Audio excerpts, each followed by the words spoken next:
Faith talk, faith talk, faith talk, faith talk, faith talk. Can you tell me what it is that you're living for? Can you tell me what it is that you're living for? Faith talk, faith talk, faith talk, faith talk, faith talk, faith talk. Can you tell me what it is that you're living for? Can you tell me what it is that you're living for? Okay, let us begin. Welcome to my faith-centered conversations. Talking about our souls deep within and different ideas about the world's creation. In different faiths we might find inspiration. So let's engage in healthy conversation. Listen on your phone, at home, with your friends, or when you're alone. And let's talk about life and where we belong. This is Faith talk, faith talk, faith talk, faith talk, faith talk, faith talk. Can you tell me what it is that you're living for? Can you tell me what it is that you're living for? Faith talk, faith talk, faith talk, faith talk, faith talk, faith talk. Can you tell me what it is that you're living for? Can you tell me what it is that you're living for? Hi guys, here's another episode of Faith Talk, episode 3. My name is Nathan Day, and thank you once again for listening. If you've been listening to all the episodes up until now, thanks for the support, thanks for the feedback, for the music. If you've been giving me feedback, if you've given me any sort of input, then I thank you for that. I am mainly an artist, I'm an animator, I'm studying animation at uni, just finished my second year, and now I'm on the holidays. I'm at home right now, just relaxing, just doing a few spare time projects. And I thought that doing this podcast will be great, especially for me, to understand other people that I meet in the local area, and some that I know even outside my local area, who have either the same views as me, or similar faith experiences as me, or very different experiences from me. And I just want to get their insight on what they think or what they believe life is all about, and sort of the experiences and the things that they've learned that has brought them to the spiritual place they are today. So for episode 1 was great. If you listened to that, thank you very much.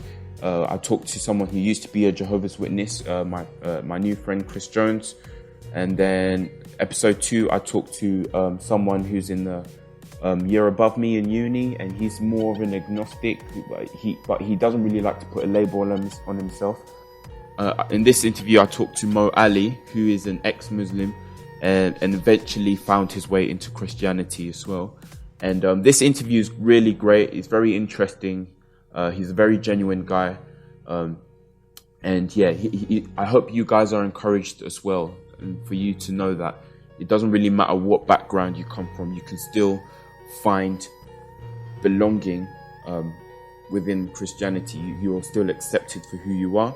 I am a Christian myself, so that's something I'm quite knowledgeable of. Oh yeah, I forgot to mention that these interviews that I did were actually from quite a long while ago, much earlier this year actually. So the interview you're going to hear in this episode, that was actually recorded in March prior to Easter. And the other 2 interviews that have been released in the episodes before, they were kind of made around the same time as well. So all the interviews so far in the Faith Talk podcast were from around March this year, so quite a while ago. Once you hear the interview, feel free to drop in the comments wherever you're listening, or DM me what you found interesting about it, and any further questions you might have from the interview. I'd love you to send me messages about that, or message Mo as well if that's something he's open to. But yeah, it's split into 2 parts because it's that long. Basically, the interview is that long. So in this episode of Faith Talk, you're going to hear part 1, and then part 2 will be the next episode. And as usual, you're going to hear some music in between the interview, some of which might be new music, some of which might be old music. You're going to find out for yourself if you just keep on listening. And any new music that's premiered through the episodes, if you've heard the past episodes, you already know that I'm going to post those new tracks separately, either in the week that I'm releasing the episode, or the week after, or even 2 weeks after. It just depends really. But yeah, enough talking done. So here it is, part 1 of my interview with Mo Ali, a guy who experienced what I'd like to call a religious switch. Enjoy. religious switch. Woo. A religious switch. Yeah. Look, switcher mode, watch me go switcher mode. I never flirt with passiveness, never give laziness foreplay. I prefer foresight, 2 weeks of spitting game and I ain't talking about Fortnite. Like a parasite, the flow infectious. If I did this purely for the mentions, I wouldn't be coming back every Friday just to share my mind state. Whilst on my SoundCloud there are hardly any plays. Look, I still wanna hydrate in this creative climate. Let the ideas rain down, wash all the self-hate out my head. I don't use deadlines just to meet a deadline. You can't rush dimes, man, rappers take your time. Man, rappers take your time. Why mixtapes all the time, man? Hey.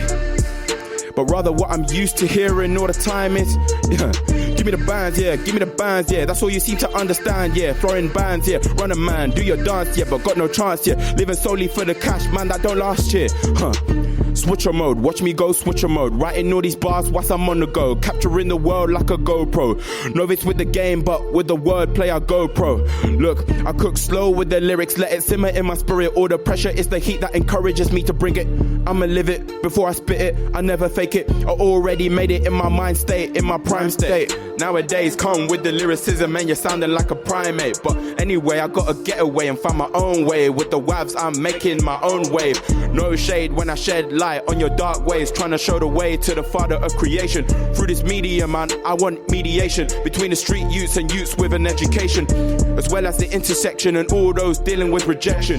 Be you and surround yourself with a crew who loves you for you. 2 + 2 is 4. Seeing the fruition of what you're doing and seeing that it is worth believing in.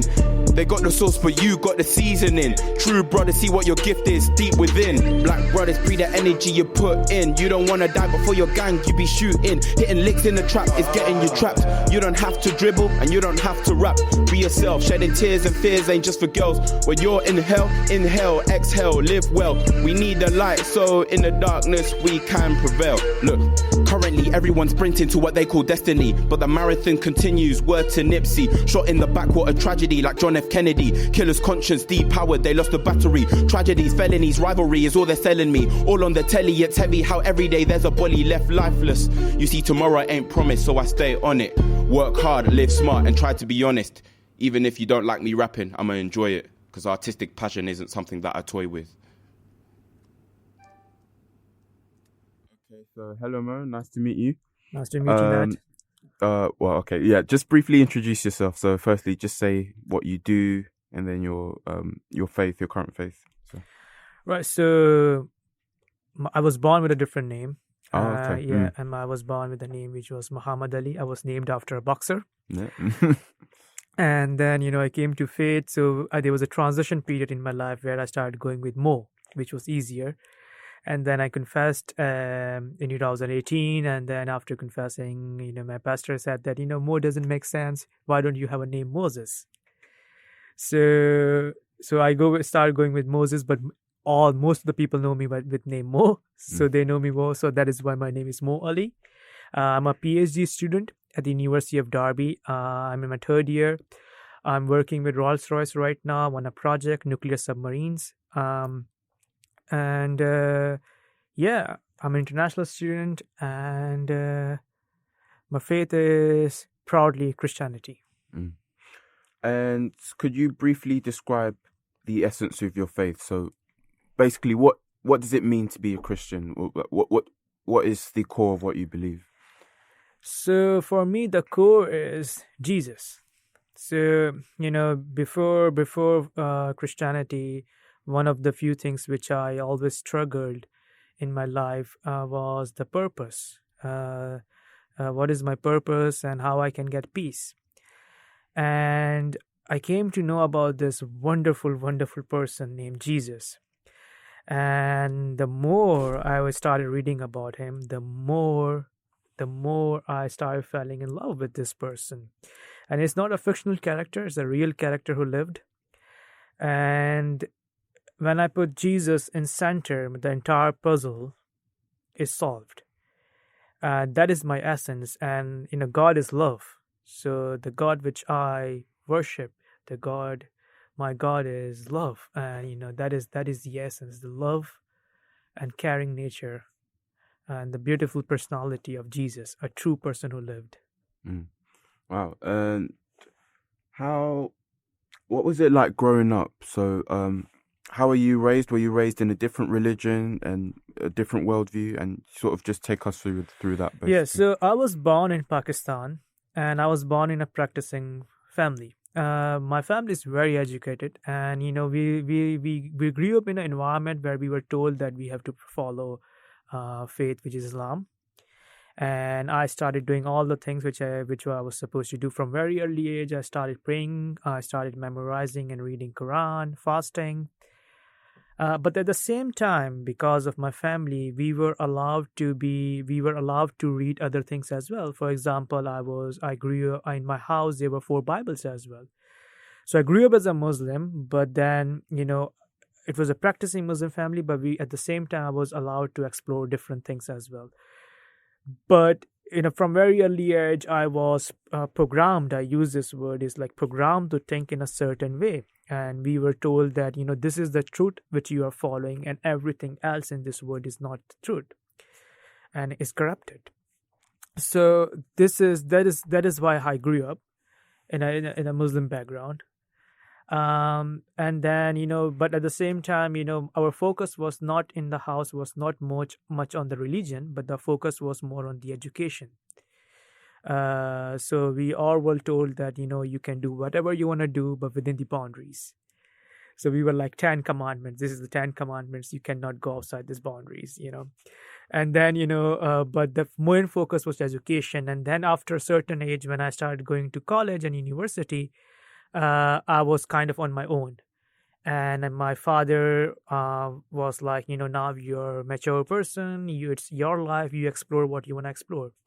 And I started asking difficult, challenging questions. And because of my curiosity, I'm always like this. I'm a kind of a person, if you tell me that, this is like this, agree, I will not. I have to ask questions.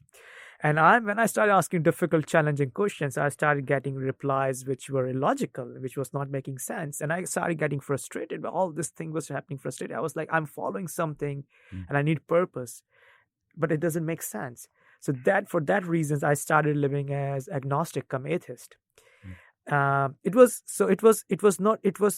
for some people, it is like, transition is from one faith to another is very quick. In my case, it was, God was preparing me. So it was a very gradual, slow thing. And at the point where you were starting to question everything, about how old were you at this time? So I was, you can say 17, 18. So I was, starting 20s. So it was like after 17, 18, I started asking things. And, one of the things is that this age factor plays a role as well, because when you're at this age, you are super like, power, like, you feel like, I'm free. I can do whatever I want to do. I have the world. And our generation is lucky because we grew up in an environment where we have like internet, mobile phones and everything. So we can just simply search things and everything, all the knowledge we can access within a few seconds.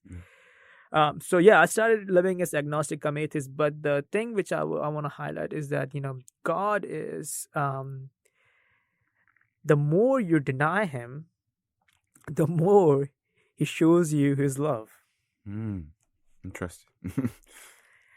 So God will never leave you alone. Yeah, you are called from your mother's womb. So he will never leave you alone. So the more you try to deny him, saying that there is no guy upstairs, I don't believe in you, the more he will show you grace, mercy around you happening. And then if you are atheist or agnostic, all you can say is, it's just coincidences happening around me. But then why is so much coincidence happening around you? So let's just dig into that a bit more. So consider Christianity. So when did that start to fall into the picture? And were there any people who so it's a very interesting story. So what happened is that, I started achieving so many things at very early age. And I came to UK in Southampton. I was in Southampton University. And I met this amazing, wonderful people, all clever, intelligent people. And half of them were atheists. And, I started meeting them in university and everything. And I started feeling, hold on, they are so clever. They are achieving so many things and they proudly deny God. So I started feeling like this, backing, actually there is no God. Actually these religions are man-made things. What happened is that so I was having a coffee in university, and one of my Muslim friend, very practicing Muslim friend, he was sitting with me, and he had a very terrible back pain. A pain like he was not able to walk, kind of pain. So, he was saying that, I want to go to GP and this and that. And then there was this one gentleman sitting there on the table with us, and he was like, hey, can I pray for you? I think I know where this is going. Can I pray for you? And he was a Christian, and he was part of the CU, Christian Union. I think he was a president of Christian Union. Now, with us, there was another gentleman sitting, and he was Iraqi Muslim, but he came to faith. So he grew up as a Muslim, but he came to faith. But he never shared this thing with us because it was more academic relations. Yeah. Now, as soon as he said that, can I pray for you? I started laughing on this entire thing. I said, like, hold on, man. He needs to go to GP. He needs some painkillers, not your pray. So, my friend who was Muslim, he was like, no, I'm fine. Because now he was saying he believed in God and everything, but he was saying from his background, Muslim background, like, I don't think so. Your prayers will work, my friend. Now, the other friend, he said like, oh, there's no harm in let him pray. So I, with a very like pessimistic approach, I said, yeah, man, go for it. Let's pray. Yeah. Now what I saw is the gentleman stood. He simply put his hand on his back and he prayed. It was like 1 or 2 minutes prayer. That was it. We started drinking coffee again. We went back to our homes, and next day I was in university, and my Muslim friend came rushing towards me. Wow. And he was like, bro, where is your friend with whom we were drinking coffee? And I said, why are you asking? And he was really like, he said, my pain is gone, right? My pain is gone. I went back home. There was no pain. I said, are you kidding me right now? This doesn't make sense. Like literally in this world, the world which we are living right now, this doesn't make sense. Like someone can put your hand and pray for 2 minutes and your pain is gone. I said, surely you may have taken like some painkillers or something. He said, no, nothing. So we went back to the friend who was Iraqi friend, and we told him the entire thing, and he was very calm, and he was like, yeah, praise God. I was, excuse me, praise God? What do you mean by that, praise God? This doesn't make sense. And he said, like, have you not read Bible? Oh, wow. So that was the point where the seed was sown. Mm. But I for a couple of days, I started making the entire thing. I was keep trying to make sense. How is this possible? How is this possible? But it was not making sense. That was it. Now, what God does is like He shows you something, and the seed was planted in your head. What I never realized was that after a year, something else happened. So my father passed away, and I was still in Southampton. And I was very close to my father. I completely broke down. Like I was like in tears, and I was trying to make sense. Like, okay, where is he now? Now, what happened is, if you have no faith, if you do not believe in God, if you do not know the truth, you can't sometimes find hope in other things. So I was trying to make sense. Where is now? What happens when we die? What is my purpose in this life? What will happen when I will die? Yeah. Freestyle Friday, week 5. Shout out Governor B for the instrumental and some throwback vibes, yeah? Yeah. Funny how we can only give flowers to people who can't smell them. Cause life goes so quick, you could be gone in an instant. And I ain't trying to jump on no bandwagon. But RIP Cadet, condolences to all his brethren. We can only pray the ones we love have made it to heaven. And I can only do my best, but I'm far from a reverend. Even if I wasn't, I still wouldn't be immune to a heart infected by the feeling of being neglected. Lord, do you hear us? And will you free us? Will you keep us in the times where true joy seems distant? Cause some of us are coming from some hard knock lives where you survive, not thrive. So we ain't got time for no Sunday Christ. No time for religious gimmicks. We need that everyday God that's gonna heal our spirits. Instead of us drinking spirits to heal, Lord, have yourself revealed in them hoods where you kill to get your fill or get killed. Thank God that I never knew that life in a trap. But sometimes I feel like that disqualifies me from real rap. Like I've got to have that struggle for my bars to gravitate. But watch me elevate above your expectations. Not ashamed to be a rapper with an education and give commentary on our current generation. Like how our idols are dying early, so now everyone's trying to get rich before they're 30. And even as we get to the top, the drug of fame takes its claim, intoxicating you to think that you'll never be at risk. Big net worth doesn't mean you're protected by your clique. Just cause you are staying strapped doesn't mean you won't get hit. God complex, but there's demons trying to clip your wings, but the enemy hardly roars. He would rather sing and serenade you with lies of what it means to be a free soul. Now you're like Tekashi, no more fun and rainbows. To keep up that hard persona leaves a brother scarred. It's like they're prisoners to the rap game, call that life behind bars. On the flip side, this rapper's victimized despite good intentions. Now 21 is free, but I got 21 questions. 21 questions. Let's learn our lesson. Let's stop stressing about the things that aren't giving us the real blessing.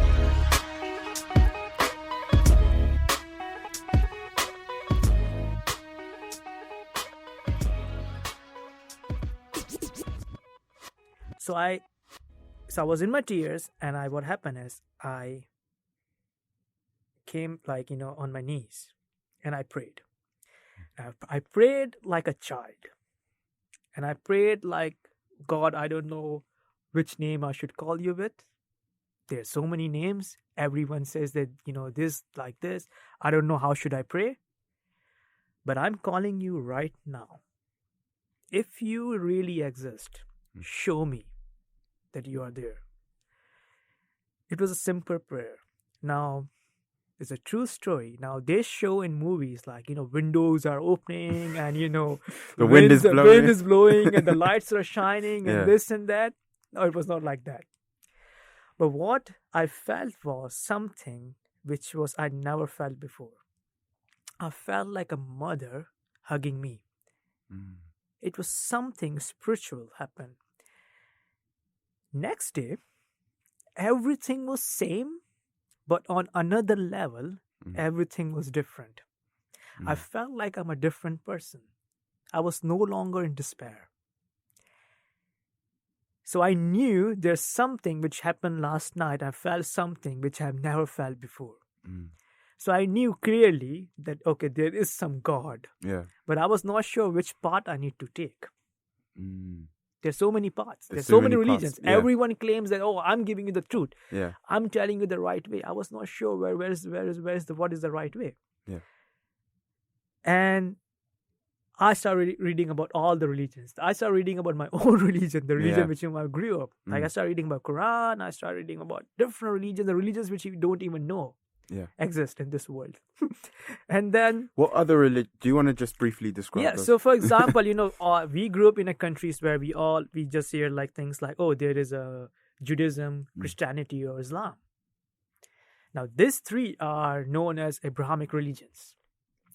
But then for example, if you go to subcontinent, then we have Hinduism, then we have Buddhism, then we have Sikhism. Now just in subcontinent. Now, if you go to countries like Iraq, Iran, is Arabic countries, we have faiths like Yazidis. We have Zaydis. Yes, we have different denominations, and their origins goes back to some really spiritual faiths and it's a mixture of different faiths. There is a faith which is Druze in Lebanon, which is a combination of Christianity and Islam. Wow. Yeah, so what happened is I started reading about religions, and what I realized is that they all are pointing towards the same story in a way. Same characters. Yeah. Which means that you're going towards the Abrahamic three main religions. Yeah. And I'm going to make it simple for you. Moses, Jesus, and Muhammad.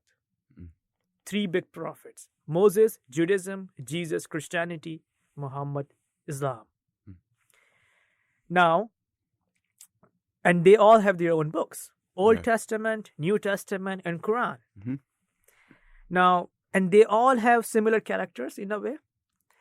So I started reading about the Old Testament, and I started reading about Moses, the great Moses, And, I saw that, okay, Moses came, law came, and then a transition happened. And from that transition, Jesus came, a New Testament, a ministry, Peter, Paul. Now this was going on, and then I realized is that Islam claims that Muhammad came, and now there is a transition, obviously. Now what Islam claims is that Muhammad is the last prophet. Yes. Okay. Now, which means that before Muhammad there are different prophets. So I knew about Jesus, but the Jesus which I knew was different Jesus which I read from Bible. Yeah. Very different. So I grew up knowing Jesus like they call Isa. Yeah. So I grew up, and I do not no disrespect. I'm saying with a very in a loving way. Yeah. In a very open, loving way that this is my opinion, and I could be wrong. Yeah. Yeah. So this is my life, and I'm free to follow what I believe in. So they said like Jesus is like prophet like other prophets, whereas Bible is very different about this thing. But then what happened is that I started comparing the both stories. The story of Jesus from Bible and the story of Jesus or Isa from Quran. It starts somewhere similar. It changes in between and then it ends in the same way. So what I realized is that, okay, so there's not much difference. The only thing is in between thing. But the in between thing is the main thing. It's his life, basically.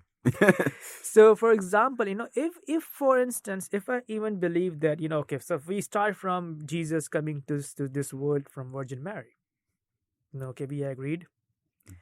Then we agreed that Jesus came, started healing people, all these miracles. Okay, we agreed. But what happened is that the thing happened is, and we are recording this thing in the near April, Easter is coming as well. So what happened on the cross is very important. A perfectly human, perfectly God walking on this earth. For whom? For us. Not just as a prophet. He went on a cross and he died for us. Even before, like for example, for me, even when I was not believing him, he took the entire burden of my sins on him. You see what I'm saying? Yeah, that's different. That's different because according to Islam, Jesus was never on the cross. It was a look-alike of Jesus. Now, this is where I started having confusion because when I see movies, I see a hero going in front, taking sacrifice. Hero does something which makes him the hero. That is why we say he's the hero of the movie. The entire movie is revolving around that one person. He's leading from the front. Yeah, he's giving his life for saving his people. Not at that last time pushing someone who's a lookalike. Yes. And then, if Jesus never died, so he never rose from death. But this is very different in Christianity. Because when Jesus came back to life, he showed his authority over life. That, he came back. That is the Jesus. That is not a prophet now. You see, that is not a prophet. That is a God walking on this earth. In the beginning, there was nothing. There was only Word. And Jesus was the Word in flesh. That is the Jesus which we believe in. So then that is when I was like confused, and then I said like, let's read this Bible more because it's making sense. And the more I started reading, the more it started making sense. And a point came when I was reading John 14:6, if I'm quoting it right. And I asked myself, when I was reading Bible, I was asking, I was keep asking myself, is this the truth? Is this the truth? Is this the truth? And I came to John 14:6 and it says, I am the way and the life and the truth. No one comes to the Father except through me. Now Jesus is telling us, no one comes to the Father except through me. Now, how many religions are out there in this world who gives us allows us to call our God as our Father. So even within Islam, is there no reference to God So being God a is just God. God Wow, is just okay. God. All different religions like God. They are in some religions there are more than one God. Yeah. What I'm trying to say is that how many religions are out there who allows us to call my God as my Father? Because as soon as you call your God as your Father, you create this relationship, this divine relationship, which is not bound to these things around you. You are just calling your God like your Father, oh Heavenly Father. You see? And as soon as you call your God as your Father, it's not a Changes one-way everything. thing. It's not a one-way thing, my friend. It's a two-way thing. So you call your God as your Father, so then you become the child. You get the inheritance. Yes? Yeah. So it's not a one-way thing. It's not like a God is just out there and telling you, you do this, you do this, you do this, you do this. It's telling you, come, my child. Yeah. Call me. I'm your Father. Incredible. Amen. Amen. Yeah. So that is the beauty. That is the beauty. And then, when you read about, okay, I need to know more about this God. I need to know more about my Father. Then you started reading this world is like love. God is love. Love is above all law. You see? Yeah. Old Testament, New Testament. Love is above all law.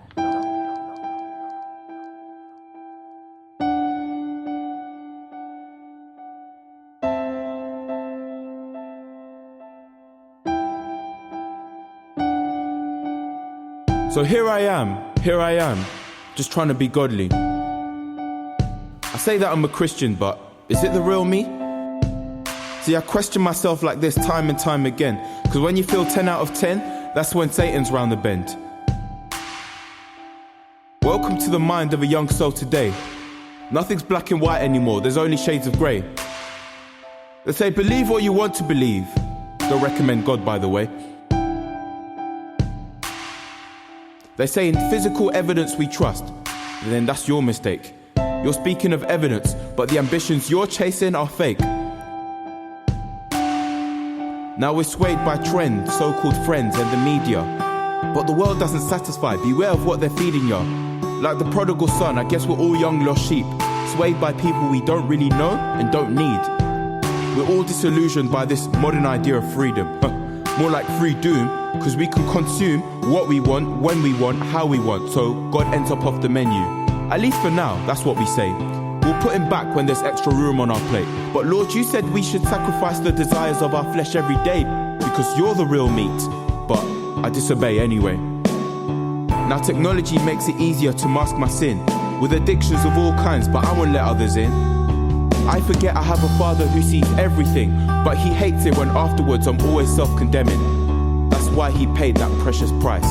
So how much am I willing to sacrifice for the one who sacrificed his blood and his life for me? And then I think of early church heroes like Paul, Peter, and even young Timothy. For Christ's sake, they learned to embrace calamity. But where's the urgency in the Western world today? That's how for young people like me, I know I really need to pray. Because self-destruction is now just a few secret taps away. Now we're trapped by apathy, slaves to no change, fear of being too strange, fear of no personal gain. Now it's just money, sex, fame, all injected in my brain. I'm just scrolling through my life. Sorry, was there something you were saying? See, my senses have been numbed. I didn't notice you were in the dumps, feeling down and out. I was just posting about some bad news I haven't even prayed about. See, I just shut my mouth. We keep ourselves to ourselves, walk in, walk out. Be born, go school, be raised in church, and then dismiss God when we enter adulthood and work. But what I should be thinking is, I don't live for myself. So Lord, free me now. Free me from this mental cell, because my Bible's on my phone, but in my heart it's still on a dusty shelf. Are we really that different from the Pharisees? God, I'm a contradicting mess, and I'm sorry.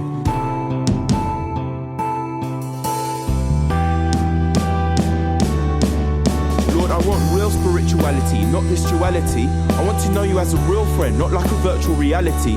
In this day and age, us young people struggle with identity. The battle is so real, that's why we need daily artillery of God's word and prayer.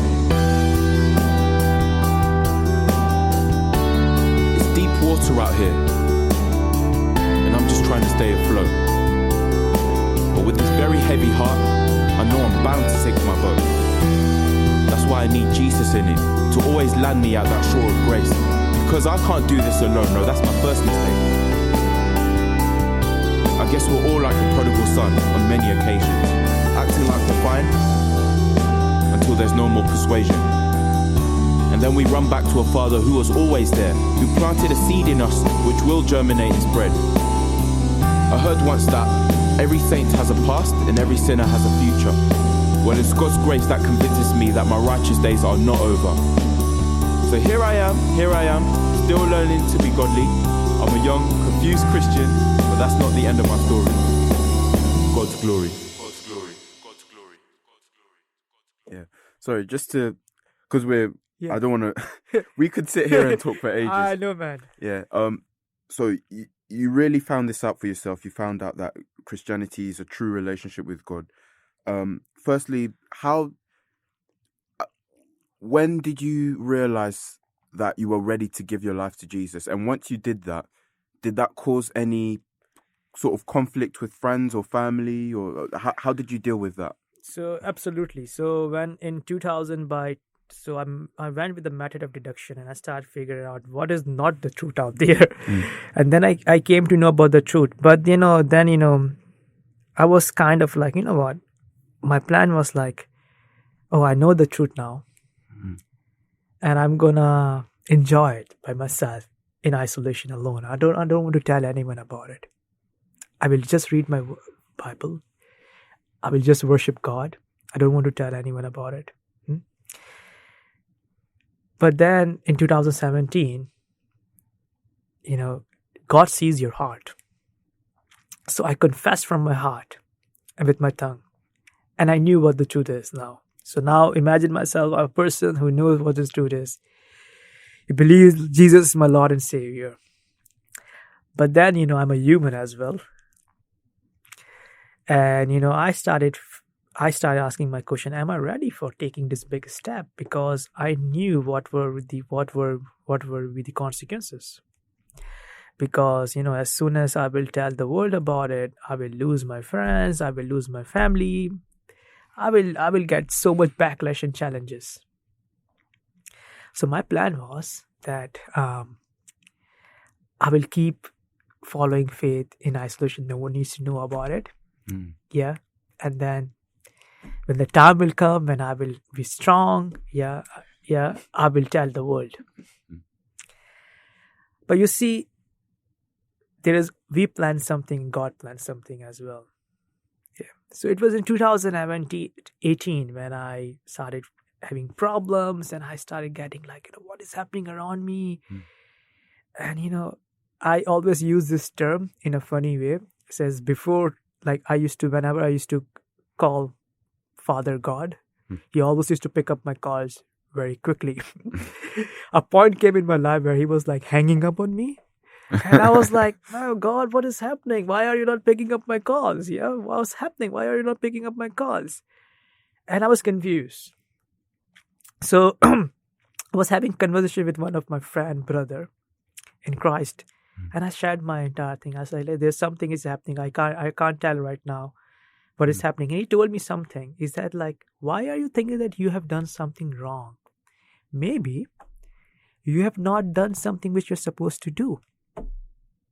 God is trying to tell you something that you're supposed to do.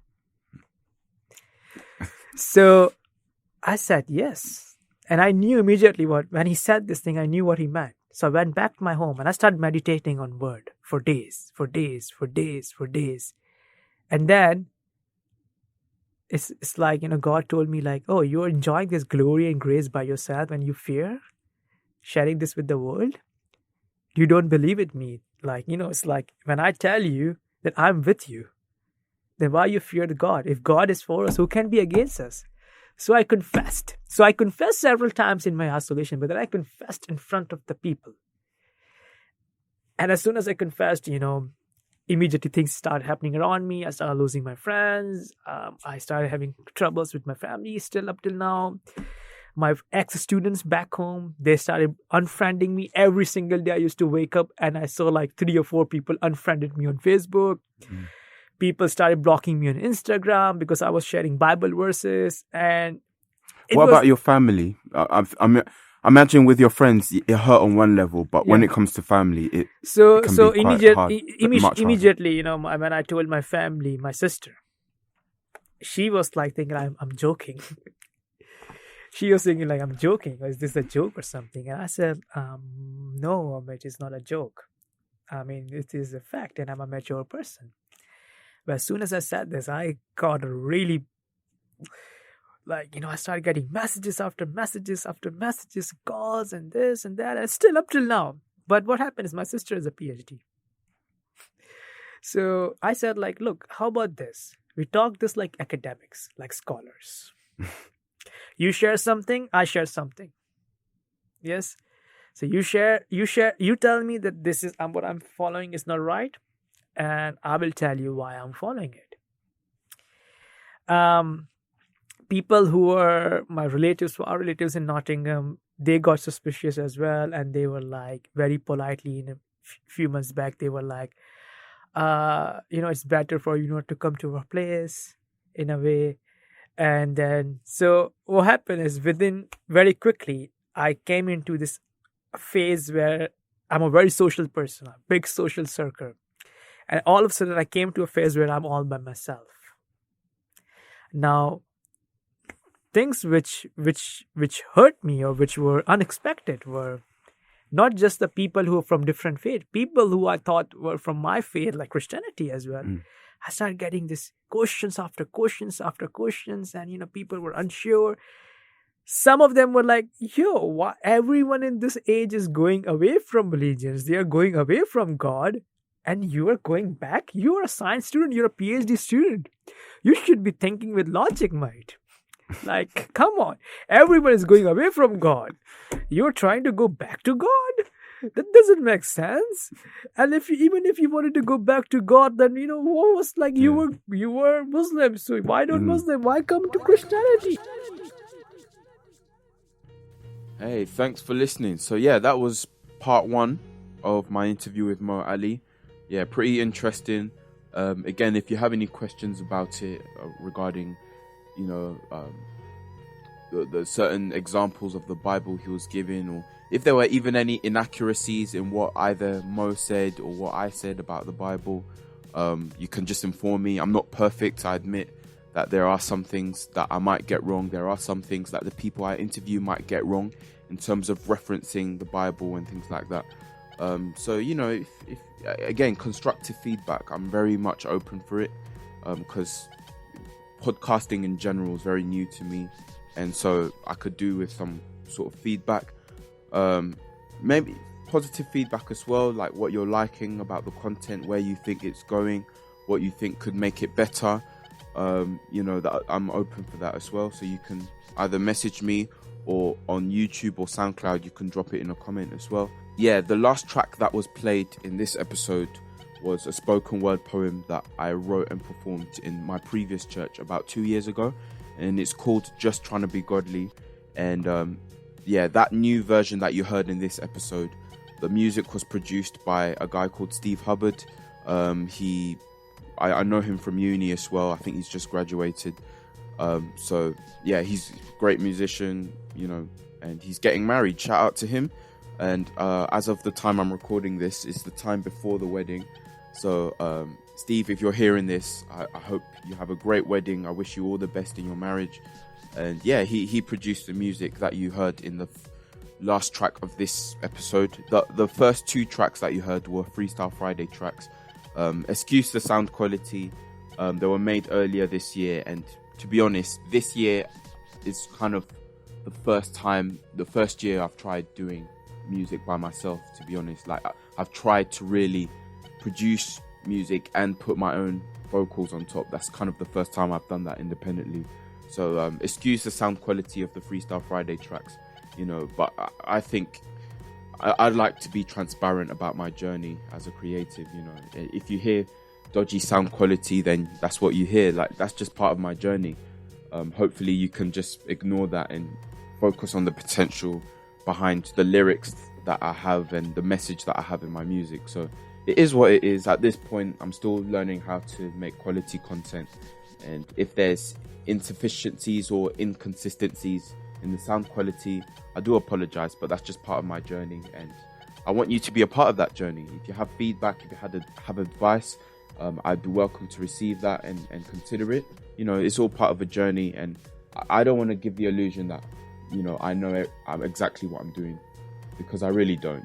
There's also a remix that Steve also made for that poem as well. There's a slight sort of more upbeat EDM style sort of remix that he made for that poem as well, and I'll be playing that in the next episode, which will be part 2 of my interview with Mo. And you don't want to miss that, because he expands more about, again, like I've asked the previous 2 people in the podcast so far, what does he think he can still learn from people of other religions? So he used to be a Muslim, he's now a Christian, but is there things that he can still learn? Are there things from when he was a Muslim that still help him as a person? Any sort of practices, ways of living your life, you know, the things that he learnt from Islam, you know, are some of them still helpful in his Christian walk as well? I ask that sort of question. I ask about how he's now able to tell other people about his faith. You know, it's a very interesting episode. You can now stream this podcast on any platform. So Spotify, Google Podcasts, Apple Podcasts, obviously YouTube, obviously SoundCloud, and a few other sort of websites where they show podcasts. You can check that out. If you want to see all the outlets that it's on, go on my Instagram bio, and then you'll see all the different ones there. So please subscribe on those different platforms, and let's get this thing more support. Share this with your friends, share it with your family, and hopefully it really starts to inspire people. And once again, thanks for listening to this episode, and till next time, peace.